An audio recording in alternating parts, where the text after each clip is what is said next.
Solo travel is really hard, and solo traveling in your 40s is really, really hard. It already feels pretty lonely when you're traveling by yourself, but at least with the kind of travel that I do, which is like a little less like manicured and a little unpredictable, kind of focused on adventure stuff, you're pretty much surrounded by 20 somethings or early 30 somethings. And actually, no, mostly 20 somethings. Yeah, it just gets isolating at that point, but I still think it's really important. I've solo traveled whenever I was in relationships, and I'm in one now, and I still make a real effort to solo travel as much as possible, which leads me to the big one that I did, 10 countries across 50 days.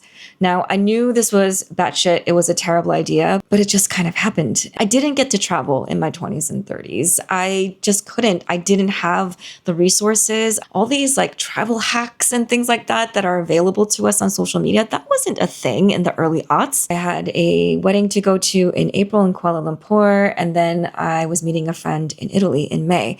So I was looking at the calendar, and then I was looking at the map, and I was like, well, why don't I bridge these two trips? Like, why go back and forth when I could just keep traveling? 2 countries ended up leading to, I don't know, like 4 or 6. And then that was like right at 9. And I'm like, why don't I just make it an even 10? Fuck it. Again, I knew it was bad shit. I knew it was a bad idea, but I've seen so much content out there from the 20-somethings and the early 30-somethings that, oh, slow travel is how you're supposed to travel. No, I totally get that. But when you're my age, look, I know that it's never too late to do some of the things that you want to do, but with the things that I want to do, yeah, I'm getting to the point where it hurts to get out of bed. Like, I never know when I'm going to pull something, when I'm going to have joint pain. And so the kind of travel that I wanted to, yeah, I'm running out of time. I was like, this is a lot like speed dating, where you don't have that much time and you have to sample as much as possible to make an informed decision on where you actually want to invest more of yourself and more of your time, right? So yeah, I speed dated 10 countries in 50 days. And when I was sharing about it back then, it was all of the highlights, the cool travel tips, the off the beaten path restaurants that I ate at, basically the highlight reel and none of the real shit, because believe me, there was a lot of real shit. Halfway through sharing it, like country number 5, I just stopped because I felt so uninspired. I just did some reflecting on the kind of content that I wanted to put out. And just like I would have appreciated seeing the real side to solo travel and 40 plus travel, that would have really helped me. And I see enough of the other stuff. I see all the polished stuff. Now, being a content creator, I know the tricks. I know that you really put an effort to make that shot look great. I know that this was like the crack of dawn because it's going to get really crowded. I also know that sometimes when you travel far and wide to these places and it ends up kind of being a disappointment, you still share it anyway because you don't want to waste content. So I can see that when I see posts and I'm like, you know what, I'd rather see the other stuff. In thinking that, I'm like, you know what, that's what I'm going to share. It's not going to be the 5-star resort travel. It's not going to be hostel hopping either. As much as I want to do that, I'm not going to do that in my 40s. I have some non-negotiables now that I think are actually pretty lax compared to some of my friends my age. It's just simply not going to be an option for me, even though I did kind of do it in Vietnam, but we'll get to that when we cross that bridge. But yeah, I want to share that side of it. I want to share the deep, dark corners of my thoughts that I got into because you are only left with your thoughts when you're traveling alone.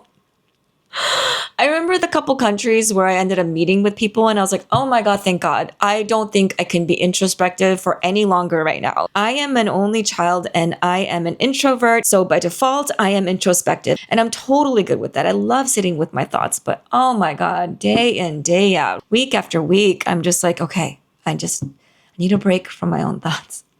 And then I'm going to get into traveling as a solo female in her 40s. As much as people don't want to admit it, or they don't realize or intend to be this way, they feel weird around you. They're like, why is she alone? It's just strange. It's a little unsettling for people. Once I was in a relationship, people stopped getting uneasy. I have been in travel groups where they're not talking to me at all. And especially if they're coupled and they, like the husband or the boyfriend doesn't want to talk to the, lone female and then the partner as well. It's very strange. In general, you're kind of the odd one. And then as soon as we start to all talk and get to that point of getting to know each other and they find out that I'm partnered, everyone relaxes and they start talking to you like you're a human, like they finally figured you out. So that's an interesting part. But like with any of this, I think it's important to power through and to remember why you're doing it in the first place. For me, it's not just about being able to travel on my own terms. That is a big part of it, but it's also the experiences that I'm going to remember. Like, I love challenging myself and I love going back to those memories of how hard things were and see where I am now. I feel really accomplished and I've proved something to myself and it means something to me. I am who I am because of the things that I put myself through. This 10-country trip was this ultimate challenge. And not only that, across so many different climates, ranging from highly conservative to pretty damn liberal. I think three continents, Asia, Europe, and Africa, and doing a multitude of different activities. I did it all in one carry-on and a backpack, a really big backpack, but still, I did have an extra carry-on because I went to an Indian wedding and I had 3 different outfits for that. So yes, I packed that. But my partner, who was with me for that portion of the trip, took that with him back home. And from that point, I did the rest with a carry-on. And as you can imagine, it was fucking hard. Everything was hard. It was so challenging. And I had this, oh God, how can I forget? I had this wound on my forehead. It was basically a procedure gone wrong and a big part of my forehead became necrotic. I had to keep it bandaged. And then about a third of the way through it came off.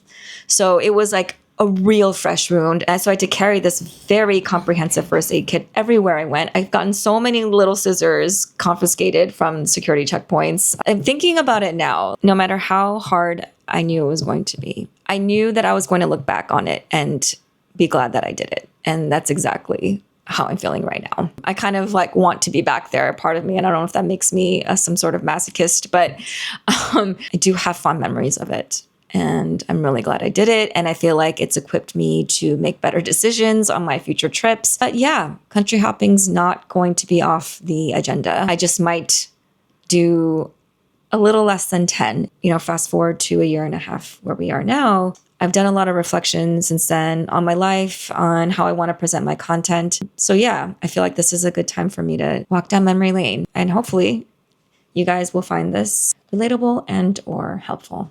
So I guess that's it. Let's go.